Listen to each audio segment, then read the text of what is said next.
Hello, you wonderful people, and welcome to another episode of Crime Centric. This being a show where it's about crime dramas that I watch. For today's episode, I'm going to talk about the latest episode of the Blacklist. Great episode. A lot of really interesting things went down in this episode, so let's break it down. I love me some trippy episodes. I love me some time loop episodes. Not the show you'd ever expect to get a time loop in, but hey, we got it. I'm trying to remember, is that episode where Reddington saw Katarina like a couple seasons ago? That was season 3, because that was around the time he thought Liz was dead. I was like, wow. I was like trying to think, I was like, that wasn't a time loop episode. I mean, all of it was inside of his head, but it wasn't a time loop episode. Once again, just one of those episodes now, knowing what we know, it's just like, oh, that was a very existential crisis episode that you had. Like, you know, regardless, tangents and all that aside. So Aram is kind of stressed out because of everything that's kind of going on. He's kind of been thrust into a leadership position. You can look at his home and it's not really kept. It's really messy, and that's not Aram at all. Even he says later on, like, oh, he's kind of a little bit depressed. He's kind of like his OCD, and it's just so he takes up the option that Reddington actually brought up to Cooper last episode about him getting like some psychedelics that kind of so he isn't so uptight. Well, he was kind of reluctant at first, but he decides to go through with it. I even love that he's like, oh, what's your fish's name? And she's like, what fish? I was like, what? And she's like, just joking. His name is Frank. I was like, oh, God. I was like, that's a twisted joke, because you're like, wait, what am I? I was like, wow. Especially timing, interestingly enough, just because it's a background theme in Moon Knight. So it's like, oh, fish thing coming up again. I thought was interesting, especially because Moon Knight finished up this week. So regardless, even more pertinent because of that. But the fact is, I figured as much. Most of that was going to be in his head. Like, the way he comes to the office, he's happy and everything. I was like, oh, that seems weird. And just the way things were playing out, I was like, this is all in his head. And like, especially like the sudden attack, I'm like, okay, this is legitimately all in his head. It's funny, I would reference Reddington's existential crisis because Aram is pretty much having one this episode, as the whole situation is like, obviously for him it's like things aren't making sense. He found those folded up papers, and then like the thing he saw later on was the avocados, but obviously the entire team gets, well, first it's Alina he sees get killed, but then eventually it's the rest of the team too, and he tries his best every way to try and get people. I thought it was interesting that out of any voice he would hear, it'd be Reddington. So I was like, at first I was like, well, is Reddington on the outside talking to you? Is that what you're hearing or something like that? And it's like, no, it's Reddington specifically. And I think maybe this speaks volumes. Notice who isn't in that the entire time. And I wonder, does he think about that? I mean, and I think there's a deeper layer to that, especially with the conversation he has with Cooper later. But it is fascinating that Cooper wasn't involved in that regard. It is just Dembe, Wrestler, and Alina. So I wonder, it's because they, out of anyone else, are like specifically under his care. So it's like any failure on his part will lead to their deaths. Because I don't know. Because maybe it's because he also sees Cooper as this, like, you know, he's the boss, so he has his mind separated it a little bit. But it's also because it's significant. But it's because he says that it's, at the end of the day, he said it's Cooper's fault, because Cooper was the boss. Like, Cooper was a person that no matter what happened, he'd always have someone he could fall back on and lean on. So Cooper not being there was significant, because in this moment, you kind of only had yourself to rely on. And so explaining to everyone, like, oh, this is a time loop type of thing, that he's like, I'm not going to get into the metaphysical elements of this, but in the moment, like, Bear Mask was introduced, I was like, well, it took me a while, but I'm like, it's going to be you, isn't it? And once again, very existential crisis situation, so that was interesting. Bear Mask represents the darker side of himself, because Aram feels like, oh, this is the side of me, I need to be hard, I need to be ruthless, I need to be this person because, oh, every failure that's ever happened is because I didn't have the guts, the courage to go through with it.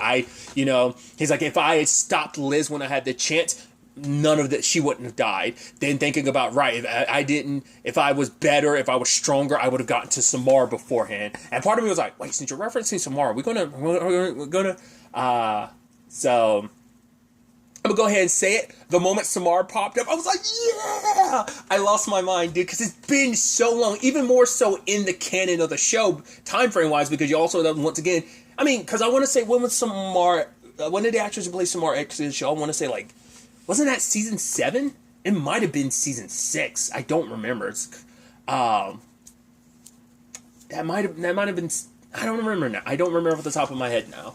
But I was like, oh my God, I'm so happy to see her. And the way the episode plays out, part of me is like, do you think, could we potentially see more of her? Like, even if it's just not the real her.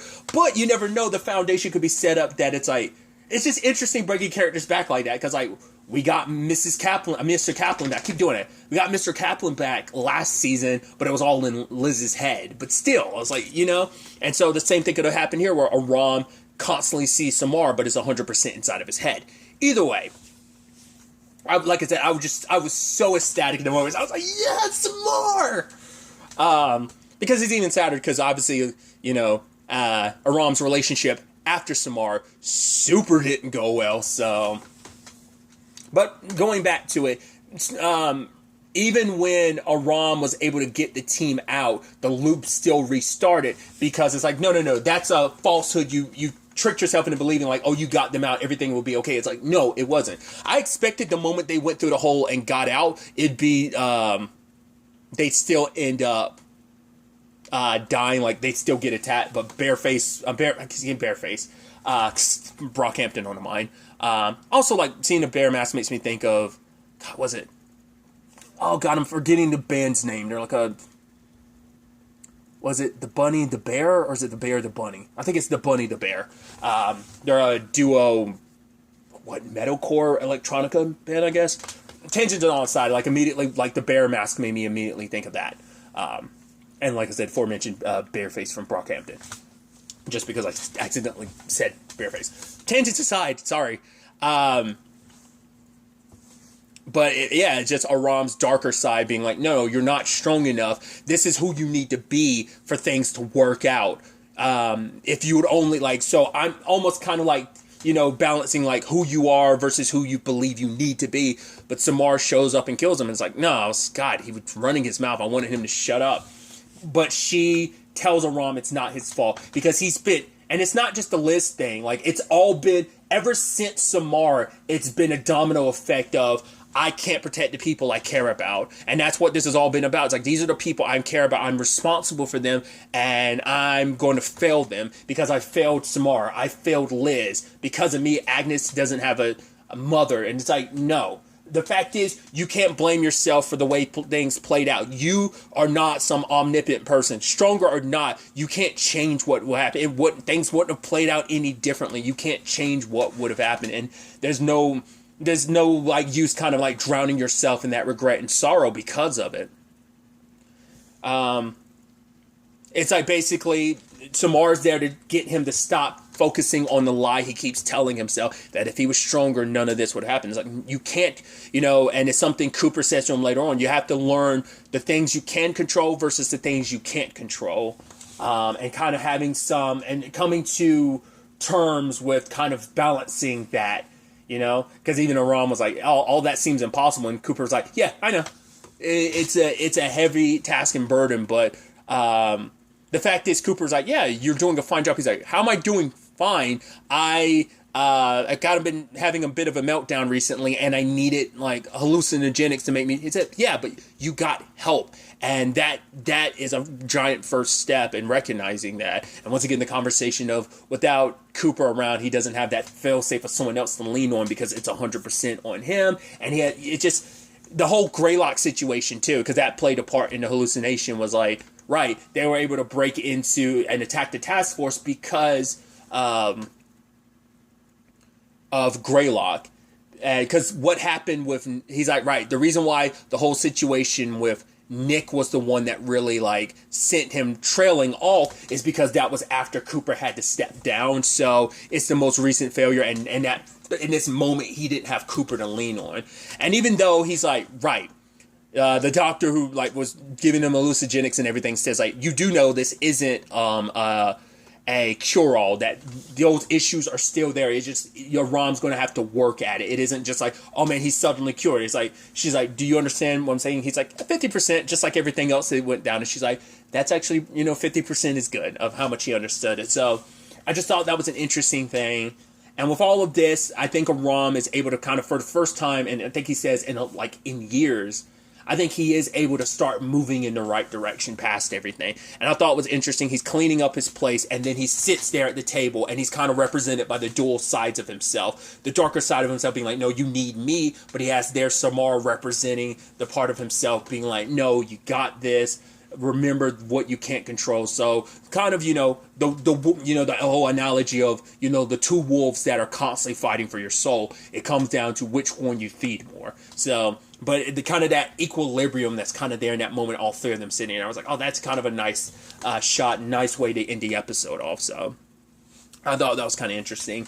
Another element to this is the continued investigation and looking into Reggie Cole and LaCroix, because Harold and Wrestler look into LaCroix's wife, because the fact is that LaCroix had money set up, was it different accounts, and he even had a different different houses, even had a yacht, because of he was moving money around for all the blackmailing he was doing. So it seems his wife probably definitely knows more than she let on, because she's the one that kind of pushed so much over, I want to say last episode, saying how much of a good person he is. Well, by the time they catch up to him, to LaCroix's wife, she's already been murdered. So that kind of puts a damper on that lead at the very least. It is interesting that they decide to go clear house now. Why not sooner? I guess that would have drawn too much attention then, but I guess it's they're going to LaCroix's wife now. So either she started getting nervous and they were oh, we can't let her stick around if she's getting nervous. Or, they might have been afraid that she would be too easy to break and she might talk. So maybe that's why now. Because I feel when you killed Reggie Cole, killed Reggie Cole and LaCroix, shouldn't you have killed his wife then and there? But regardless, I guess they wanted to give her a chance not to. I guess it's maybe they wanted to wait after the fact, because they found out the FBI was starting to question what she was saying and starting investigating her, and the fact is they even checked out LaCroix's place. I think that was just a little too much for them, so that's why they had to clean house. But other than that, we also have Reddington's side of things, where Reddington is looking after Ouija, and we find out Morgan didn't make it. I was like, man, because Morgan's one of his OG people that you constantly see, if I'm not mistaken, one of his go-to people you've seen over the course of the series. So that kind of sucks. And Ouija kind of talks about the woman she saw, but even she's not sure if it was Kate. And I'm like, okay, so where are we going with this? So, as the episode progressed along that line, Reddington had Kate's DNA, because so much of it was degraded from the fire, but there was enough of a match to say it was Kate, but Reddington isn't quite sure, because even Cooper's why would she come after me? He's that doesn't make any sense to him. And obviously Reddington's right, I get it. This is kind of your Hail Mary. If the one suspect potentially tying all this together, the head that you have to give the main justice so they don't come after you, of course you're going to be a little nervous. So it's right, you guys handle things your way, and he's going to look into this his way. And so he got his buddy to run the DNA. And it turns out that it was looking at the DNA, it's only a 50% match. I figured as much. It was going to be Maureen's DNA. But now the question is, did Maureen die in that fire? It just seems interesting for Maureen to be there. And why would she be playing the role of Kate? Why would she be setting up that meeting and such? It's because she gave Reddington that name knowing it would lead him to. So it's yeah. Did she? I'm thinking she potentially faked her death. She probably sprinkled her own DNA onto that body, or I don't know. Would you even be able to do that? So, not unless she was set up that, that even she was a pawn in all of this. Because I was because I don't think Mr. Kaplan is still alive. I'm about to say, not unless Mr. Kaplan did it, but why would Mr. Kaplan do that? Not unless it's oh, Maureen was a part of it and was no, I'm willing to sacrifice myself if it means you being able to get your revenge, sis. I don't see that, but throwing it out there anyway. So, I'm hesitant to believe Maureen's dead, but even so, that becomes a big question. It's okay, so the person hired to kill Miss LaCroix, why would it be set up after, at the time they believe Mr. Kaplan blew herself up. Like, why would you need to do that? It's like, well, to protect other co-conspirators, and maybe that is the case, because Reddington ends up pointing out later on, because the account they traced it back to is one of Reddington's account, the money used to hire that hit. So it's like, right, the threat's a lot closer home. Once again, Marvin, you're looking a little suspicious, my dude. That's when I'm like, dude, it's too much. It's like, who's ever doing this has to be, and the fact is they were able to sweep in and kind of take control of the remnants of what Reddington left behind 2 years ago. It has to be someone super close. Like I said, Marvin hasn't sat well with me for a while now. Once again, Reddington not too long ago, it's been a while now, tortured the dude. The dude's had been laying the groundwork. You know, it probably because like, no, it's supposed to go to me, and then Reddington gives it to Liz. It's like, no, I'm sure that's what that had to be about. Maybe this has to deal with the Kaplan situation as well, so maybe that's why Maureen was a part of it, because Maureen was like, right, you were responsible for killing my sister. Even if she killed herself, you still tried to kill her. You thought you killed her, and then she came back for revenge and basically almost dismantled everything you built up. So that's I don't know. I feel like it's just, there's quite a few different directions they could end up heading with this, so it's going to be fascinating to see what they end up choosing. But I thought there was an interesting conversation that Cooper and Reddington had, where Reddington was thinking that if this was Kate, he was going to decide what he was going to do. Because he's like, if Liz was alive, she'd ask me to give Kate mercy. Because I think the same thing happened back in season 4 when she jumped off the bridge. Like, I think around that time, like, Liz was still asking her to give him. So, like, even with everything, it's like, right, even if Mr. Kaplan was responsible for Liz's death, it's like, no, Liz would still ask me, like, no, show her mercy. And he's wondering, and he even says that it crossed his mind that he felt like he could have risen to that occasion, that he probably would have shown Kate mercy. Which, I don't know.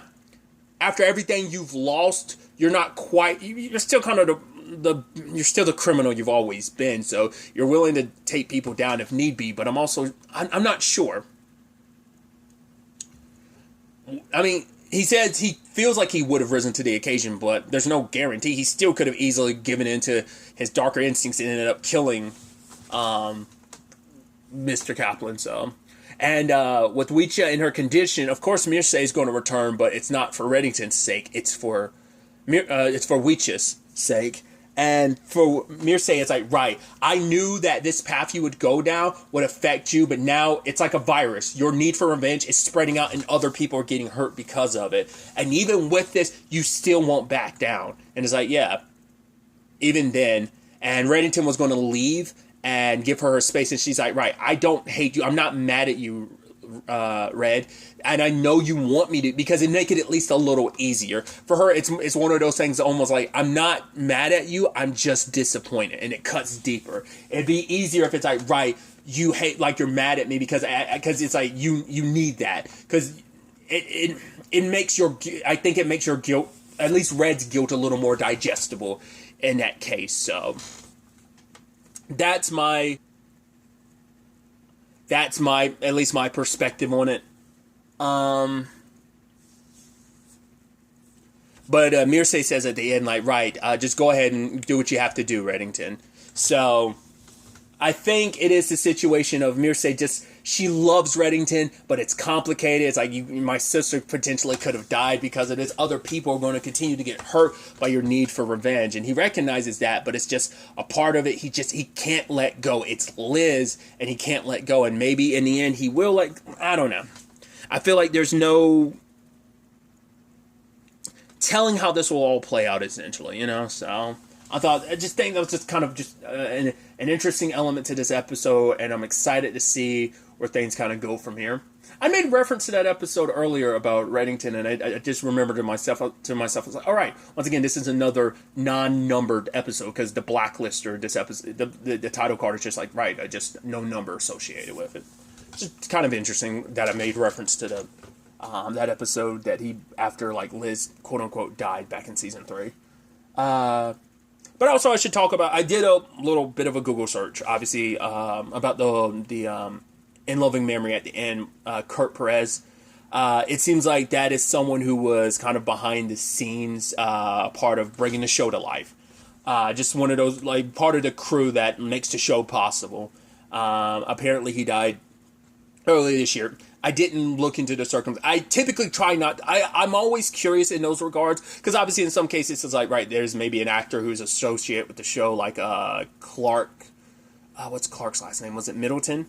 Who played situations like that, but I figured other times it has to be like someone that's associated with said project or whatever. So I, like I said, did a little Googling. Try not to get too much into it because I also feel a little invasive like digging into someone. So I just to get some background information on who the person was in case you were curious and you hadn't looked into it yourself. I didn't know what like Kurt's exact role is. Like I said, I did just a quick Google search. So I recommend if you're really curious to like look into it yourself. It's one of those things where it's like death always kind of sticks in my head a little longer than I'd want it to, so that's why I typically try not to look into that stuff because if it's going to be rattling in my head for the next couple of days, it's typically how that shapes out once I kind of find out something like that. So, just kind of want to talk about that a little bit. But yeah, that's really all I wanted to talk about. So the next time we meet, be happy, be safe, love life to the fullest, and enjoy it. Good day and goodbye.